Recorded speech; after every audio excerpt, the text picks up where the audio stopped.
मैं डॉक्टर मुरारीलाल दाइमा, सह आचार्य राजनीति विज्ञान, राजकीय महाविद्यालय फागी, द्वितीय वर्ष के विद्यार्थियों के लिए ई व्याख्यान की श्रृंखला में आज हम भारत शासन अधिनियम 1935 पर चर्चा करेंगे। विद्यार्थियों,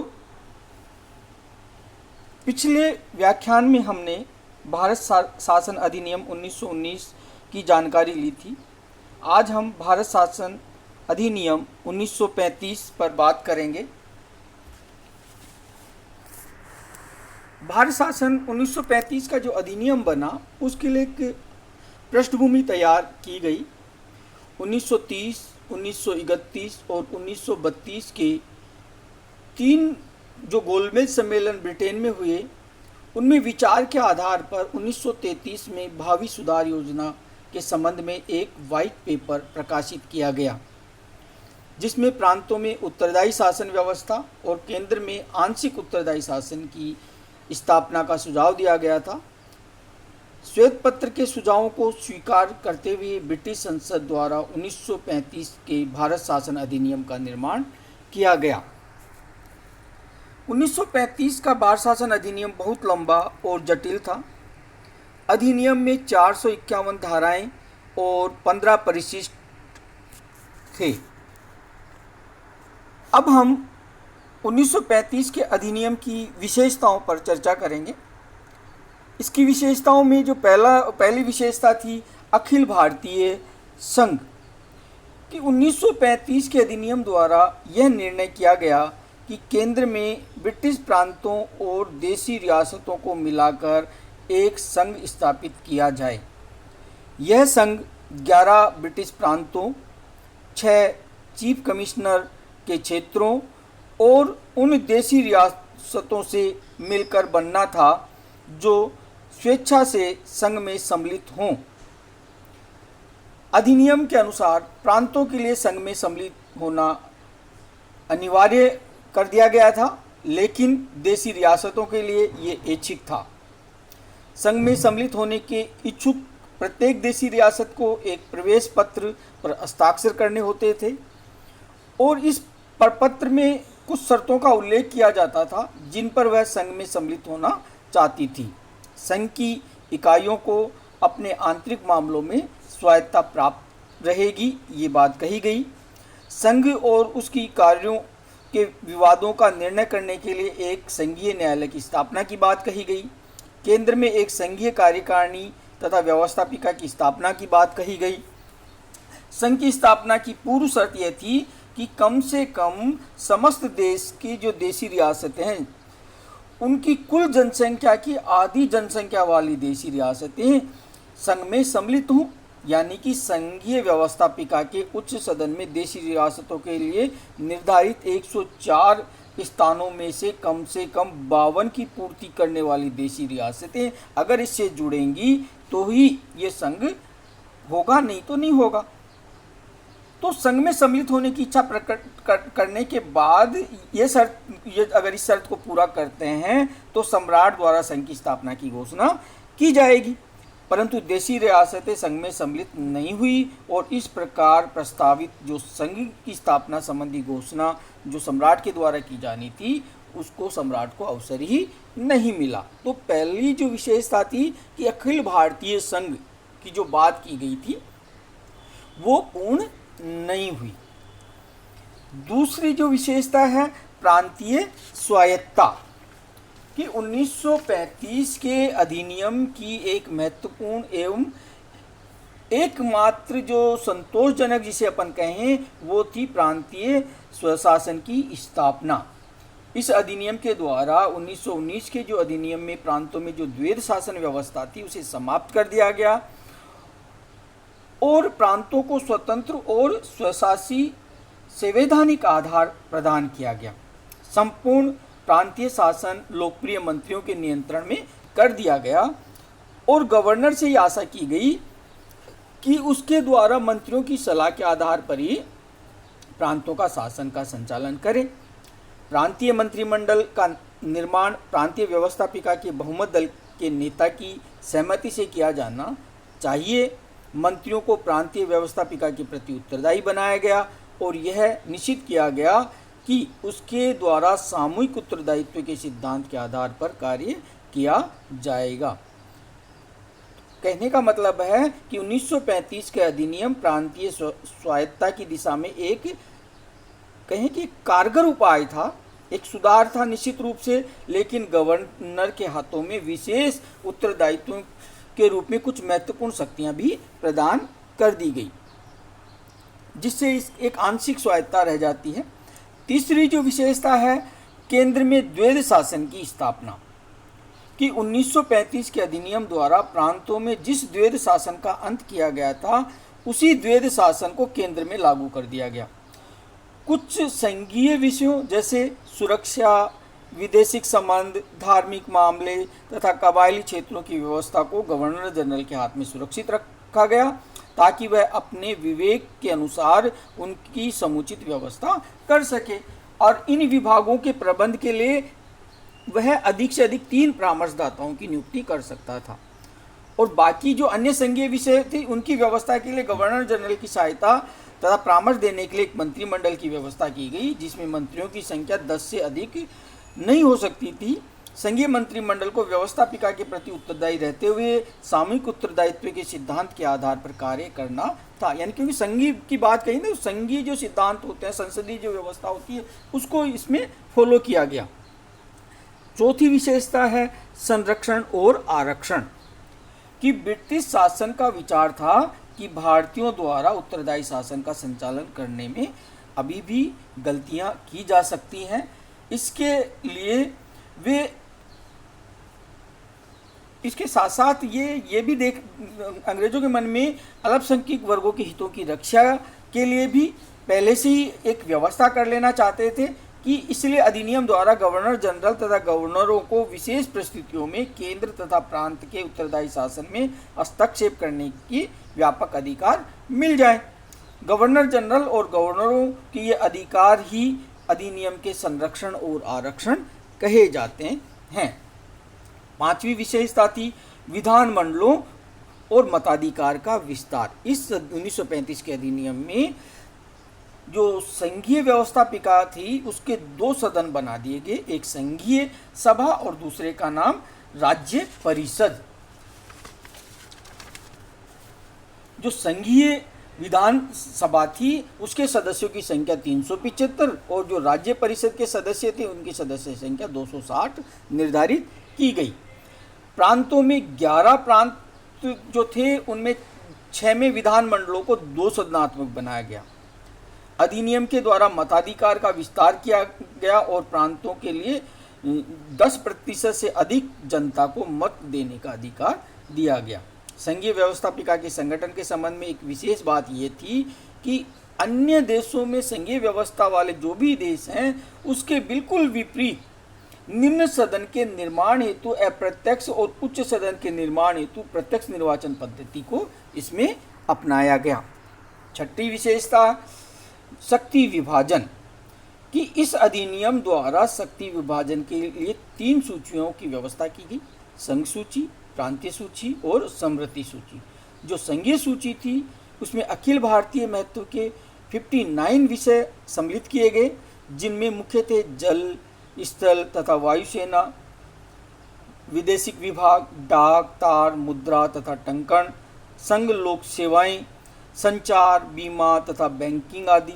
और जो प्रांतीय सूची थी उसमें स्थानीय महत्व के 54 विषय जोड़े गए, जिनमें शांति, न्याय, न्यायालय, प्रांतीय लोक सेवाएं, स्थानीय स्वशासन, अस्पताल तथा जन स्वास्थ्य, नहरें, कृषि, जंगल, शिक्षा, सड़क ये मुख्य थे। और जो समृद्धि सूची थी उसमें 36 विषय थे, जिनमें दीवानी तथा फौजदारी कानून, विवाह, तलाक, उत्तराधिकार, दत्तक ग्रहण, ये जो ट्रस्ट होते हैं, और कारखाने तथा श्रम कल्याण आदि प्रमुख विषय इसमें रहे। जो संघीय सूची के विषय थे उन पर संघीय व्यवस्थापिका कानून बनाती थी। प्रांतीय सूची के विषय पे प्रांतीय व्यवस्था को कानून बनाने की शक्ति दी गई, लेकिन समवर्ती सूची के विषय पर संघीय तथा प्रांतीय दोनों ही व्यवस्थापिकाएं कानून का निर्माण कर सकती थी। लेकिन अगर दोनों में विरोध हो तो संघीय व्यवस्थापिका का कानून ही मान्य होगा।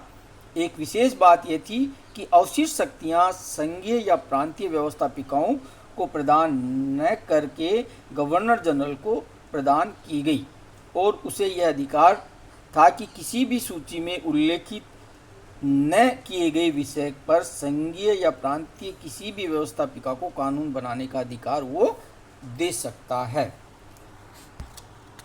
सातवीं विशेषता है संघीय न्यायालय की अधिनियम के द्वारा एक संघीय न्यायालय की भी स्थापना की गई, जिसका अधिकार क्षेत्र प्रांतों तथा रियासतों तक फैला हुआ था। न्यायालय में एक मुख्य न्यायाधीश तथा 2 अन्य न्यायाधीशों की व्यवस्था की गई। न्यायालय को मौलिक तथा अपील संबंधी अधिकार दिए गए। संघीय न्यायालय का कर्तव्य था कि वह संविधान की व्याख्या करे तथा इस बात का भी ध्यान रखे कि प्रांतीय तथा संघीय सरकारें एक दूसरे के क्षेत्र का अतिक्रमण न करें। यद्यपि इस संबंध में अंतिम शक्ति लंदन स्थित प्रिवी काउंसिल को प्राप्त थी, यानी कि सुप्रीम प्रिवी काउंसिल को रखा गया। आठवीं विशेषता थी ब्रिटिश संसद की सर्वोच्चता कि इस अधिनियम के द्वारा भारत शासन के संबंध में ब्रिटिश संसद पहले की तरह सर्वोच्च रही, उसकी स्थिति में कोई परिवर्तन नहीं किया गया। अधिनियम में किसी भी प्रकार के परिवर्तन करने का अधिकार न तो प्रांतीय विधानमंडलों को न संघीय विधानमंडलों को दिया गया, बल्कि यह शक्ति ब्रिटिश संसद के पास ही रही और प्रांत तथा केंद्रीय व्यवस्थापिकाएं कुछ विशेष सीमाओं में रहकर अधिनियम में संशोधन की सिफारिश कर सकती थी सिर्फ, और इस प्रकार भारतीयों के भाग्य के निर्माण की अंतिम सत्ता ब्रिटिश संसद के पास ही बनी रही। नवी विशेषता है प्रस्तावना का अभाव कि इस अधिनियम की अपनी कोई प्रस्तावना नहीं थी, जिससे ये अधिनियम के उद्देश्य का हमें ज्ञान प्राप्त हो सके। जब इस बात की चर्चा हुई तो ब्रिटिश संसद के कुछ सदस्यों ने इस आधार पर इसकी आलोचना की, तो ब्रिटिश सरकार ने 1919 में भारत शासन अधिनियम की जो प्रस्तावना थी उसी को 1935 की अधिनियम की प्रस्तावना भी जोड़ बना दिया गया। इससे स्पष्ट ये हो गया कि भारतीयों को ये पता चल जाए कि ब्रिटिश सरकार का अंतिम लक्ष्य भारत में औपनिवेशिक स्वराज्य की ही स्थापना करना है, उसे पूर्ण रूप से स्वतंत्रता देना नहीं है। 10वीं विशेषता है भारत परिषद का अंत, जिसकी भारतीयों ने बड़े लंबे समय से मांग करते आ रहे थे। तो 1935 के अधिनियम में भारत परिषद थी उसको अंत कर दिया गया, क्योंकि भारत परिषद का जो दृष्टिकोण था वो भारतीय जनता द्वारा लगातार मांग की जा रही थी कि इसे समाप्त किया जाना चाहिए। तो भारत मंत्री के लिए अब कुछ परामर्शदाता नियुक्त किए गए, जिससे परामर्श लेना अथवा न लेना उसकी इच्छा पर निर्भर करता था, लेकिन सेवाओं के संबंध में भारत मंत्री के लिए इन परामर्शदाताओं का परामर्श मानना आवश्यक था। इसके साथ ही यह अधिनियम केंद्र और प्रांत सरकारों में किए गए परिवर्तनों के अनुरूप भारतीय शासन पर भारत मंत्री की शक्ति में भी कुछ कमी करता है। 11वीं विशेषता है सांप्रदायिक निर्वाचन पद्धति का विस्तार। यह बात पूर्ण रूप से स्पष्ट हो गई थी कि सांप्रदायिक चुनाव पद्धति भारत के हित में नहीं है, लेकिन अंग्रेजों ने भारतीयों में फूट डालो और राज करो की नीति के अनुसार संघीय और प्रांतीय व्यवस्थापिकाओं में विभिन्न संप्रदायों और विशेष वर्ग के लोगों के लिए प्रतिनिधित्व देने के लिए सीटों का आरक्षण लागू किया गया, जिसमें आंग्ल भारतीय, भारतीय ईसाइयों, यूरोपियनों और हरिजनों के लिए इस पद्धति का विस्तार किया गया। संघीय व्यवस्थापिका के दोनों सदनों में मुसलमानों को 1/3 स्थान प्रदान किया गया। और अंतिम 1935 के अधिनियम की विशेषता है ब्रह्मा, बरार और अदन के संबंध में जो व्यवस्था की गई उसे हम इसकी अंतिम विशेषता बताते हैं कि इस अधिनियम के द्वारा बर्मा को भारत से अलग कर दिया गया और अदन को भारत सरकार के नियंत्रण से मुक्त करके 1 अप्रैल 1937 को इंग्लैंड के औपनिवेशिक कार्यालय के अधीन कर दिया गया। लेकिन बराड़ के ऊपर निजाम हैदराबाद की नामात्र की सत्ता स्वीकार कर ली गई, लेकिन उसको शासन की दृष्टि से मध्य प्रांत का अंग बना दिया गया। तो इस प्रकार से 1935 के अधिनियम की ये हमने 12 विशेषताओं की चर्चा की। अब हम बात करेंगे अधिनियम का मूल्यांकन, कि 1935 के अधिनियम के बारे में भारतीय नेताओं की जो प्रतिक्रियाएं जो आई उसके बारे में हम चर्चा करेंगे और फिर इसके दोषों के ऊपर बात करेंगे। कुछ सारे तो नहीं हम चर्चा करेंगे, लेकिन कुछ मोटी मोटी बातें, जैसे मदन मोहन मालवीय जी लिखते हैं कि नया अधिनियम हम पर थोपा गया है, बाहर से यह कुछ जनतांत्रिक लगता है लेकिन भीतर से ये बिल्कुल खोखला है। कि मदन मोहन मालवीय कहते हैं कि ये एक तरह से भारत पे थोपा गया है, ये दिखने में तो लोकतांत्रिक है लेकिन अंदर से इसमें लोकतांत्रिक व्यवस्था कहीं पर भी नहीं है। राजगोपालाचार्य जी ने लिखा कि नया संविधान द्वैध शासन से भी ज़्यादा खराब था। मिस्टर जिन्ना, 1935 की योजना पूर्ण रूप से सड़ी हुई है, मौलिक रूप से खराब तथा पूर्ण रूप से अस्वीकृत करने योग्य है, ये मिस्टर जिन्ना ने कहा। यानी कि यह अधिनियम जिसमें भारतीयों की शक्ति देने के बदले संपूर्ण शक्ति अंग्रेजों के हाथों में रख दी थी, भारतीयों की प्रशासन करने की शक्ति का उसी प्रकार परीक्षण किया गया था जिस प्रकार एक हाथ पांव बंधे हुए व्यक्ति को नदी में फेंककर फिर उसे कहें कि अब आप तैर के दिखाओ। उसकी योग्यता का परीक्षण कि कितना अच्छा तैरना आता है, कि आप उसके हाथ पांव बांध देते हो और फिर नदी में फेंक के कहते हो कि आप तैर के दिखाओ। वही उसी तरह से कि लोकतांत्रिक अधिकार दिए गए लेकिन सारे अधिकार गवर्नर और गवर्नर जनरल को प्रदान कर दिए गए। इसलिए पंडित जवाहरलाल नेहरू ने इस अधिनियम के संबंध में कहा कि यह अधिनियम तो दास्ता का घोषणा पत्र है। इस अधिनियम से ब्रिटिश सरकार की भारतीय नरेशों, जमींदारों तथा भारत के अन्य प्रतिक्रियावादी तत्वों से और ज़्यादा मित्रता मजबूत हुई। इससे पृथक निर्वाचन पद्धति को बढ़ावा मिला तथा इस प्रकार पृथकतावादी प्रवृत्तियों को बढ़ावा मिलने के साथ ही सभी मामलों में पूर्ण नियंत्रण पहले की तरह ब्रिटिश हाथों में ही बना रहा और इसने वायसराय को पहले से भी अधिक शक्तियां सौंप दी। अब अपन बात करते हैं अधिनियम के दोष क्या थे। पहला दोष है दोषपूर्ण संघ, कि 1935 के अधिनियम में अखिल भारतीय संघ की जो प्रस्ताव रखा गया था उसमें संघ की सभी आधारभूत लक्षण जैसे शक्तियों का विभाजन, लिखित और कठोर संविधान, निष्पक्ष न्यायपालिका की बात कही गई, लेकिन इसके साथ ही इसमें कुछ दोष थे जिसके कारण ये इसे स्वीकार नहीं किया जा सका। इस संघ में सम्मिलित होने वाली जो इकाइयाँ थी उनमें न तो आकार में समानता थी, न उनकी जनसंख्या एक जैसी थी, न उनका महत्व एक जैसा था, न उनके राजनीतिक लक्ष्य। कि देसी रियासतें जो राजा परंपरागत वंश परंपरागत राजाओं के अनुसार वहाँ की प्रजा का जो वो था जनसंख्या के आधार पर, तो ये अलग अलग थे, तो इसलिए दोषपूर्ण संघ था। इसलिए श्री S.N. पारदसानी ने लिखा है कि संघ तेजी से स्वशासन की ओर बढ़ने वाले व्यक्तियों और निरंकुश राजाओं के अधीन रहने वाली प्रजा के बीच एक विचित्र संवैधानिक अनमेल गठजोड़ था। इसी प्रस्तावित संघ में न तो भारतीयों को सत्ता का स्थानांतरण किया गया था और न ही इसमें आत्मनिर्णय, समान नागरिकता या संघीय हस्तक्षेप में समानता का प्रबंध था। भारतीय व्यवस्थापिका को विधान में संशोधन का अधिकार नहीं था और इसमें भी अधिक आपत्तिजनक बात यह थी कि अवशेष शक्तियाँ गवर्नर के पास ही रही।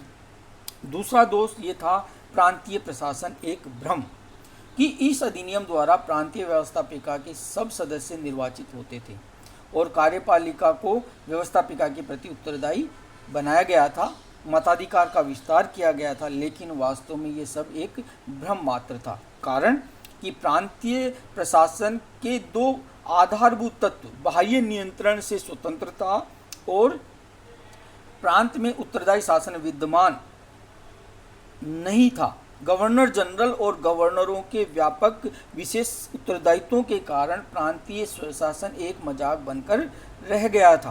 प्रांतीय प्रशासन की वास्तविक धुरी मुख्यमंत्री नहीं बल्कि सम्राट द्वारा नियुक्त उसका प्रतिनिधि गवर्नर ही रहा आज भी। इस प्रकार प्रांतीय स्वशासन मंत्रियों की तुलना में गवर्नर को ही अधिक शक्तियां प्रदान करता है। तीसरा दोष है संरक्षण और आरक्षण की व्यवस्था कि 1935 के अधिनियम में जो संरक्षण और आरक्षण की व्यवस्था संविधान की एक बहुत बड़ी कहें कि रूढ़िवादिता प्रतिक्रियावादिता थी। यह प्रबंध भारत में उत्तरदायी शासन को असफल करने की एक अनोखी योजना थी कि इसमें विदेशियों के हितों में भारतीय अल्पमतों का भय दिखाकर इसका उपयोग किया गया। भारत सरकार की कार्यक्षमता पर बंधन लगा दिए गए। वास्तव में यह संरक्षण ब्रिटिश साम्राज्यवाद और उसके साथियों के स्वार्थों की रक्षा के लिए अपनाए गए थे।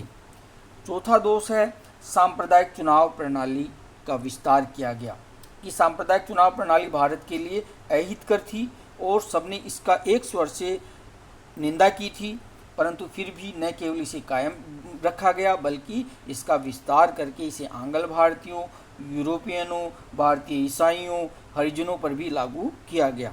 इस पद्धति द्वारा हरिजनों को हिंदुओं से अलग करने की कोशिश की गई और भारतीय राजनीतिक वातावरण में एक विषैला बना दिया गया ताकि भारतीय एकता नष्ट हो जाए और भारत में ब्रिटिश साम्राज्य बना रहे। और अंतिम दोष अपन बताएंगे कि आत्मनिर्णय का अधिकार नहीं था कि अधिनियम में नवीन संविधान को स्विकसित होने का या भारतीयों द्वारा अपने भाग्य का निर्णय करने का कोई प्रावधान नहीं था। यह अधिनियम ब्रिटिश संसद ने बनाया था और भारत की आगे की प्रगति का निर्णायक भी ब्रिटिश संसद ही थी। अधिनियम द्वारा भारत पर ब्रिटिश संसद या भारत मंत्री के नियंत्रण में भी कोई कमी नहीं की गई थी।